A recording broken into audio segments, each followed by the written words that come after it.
This is the moment a DUI suspect became a victim of police brutality, according to the Cook County State's attorney.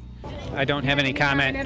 The Skokie officer in the video, 43-year-old Michael Hart, pled not guilty to felony aggravated battery and official misconduct charges and said little after his release on $75,000 bail.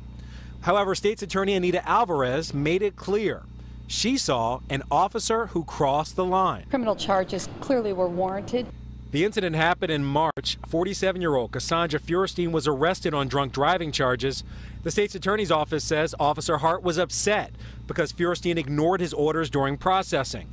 The video shows the 19-year veteran forcing the West Rogers Park woman into the cell. She would hit her head on the metal bench. Feuerstein suffered facial fractures. She had a titanium plate inserted into her cheek and required reconstructive surgery for her injuries, according to the state's attorney's office. When defendants are in a police station, yes, they are there. They are under the control of the police, but they're also under the care of the police. And we believe that Officer Hart stepped over that line. He's a good cop. Officer Hart's attorney admitted to only seeing this small portion of that jailhouse video, but he is convinced the raw footage will prove his client is innocent.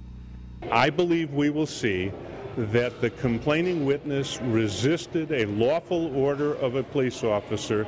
It was appropriate to get her to be in a lockup.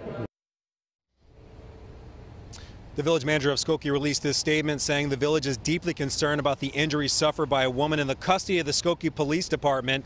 Now, with the completion of the state's investigation and decision to file charges against the officer, we are able to complete our internal investigation. One interesting note about that investigation, the village spokesperson told me that they began investigating this incident the day it happened. However, the state's attorney's office says they weren't made aware of it until May or June, and even then they were only told by the defense attorney for Ms. Feuerstein. Ms. Feuerstein would plead guilty to the DUI charges against her. However, she's now filing a civil lawsuit against the village of Skokie and its police department. As for Officer Hart, he's now on paid administrative leave and has been stripped of his police powers. He's expected to return to court sometime next month.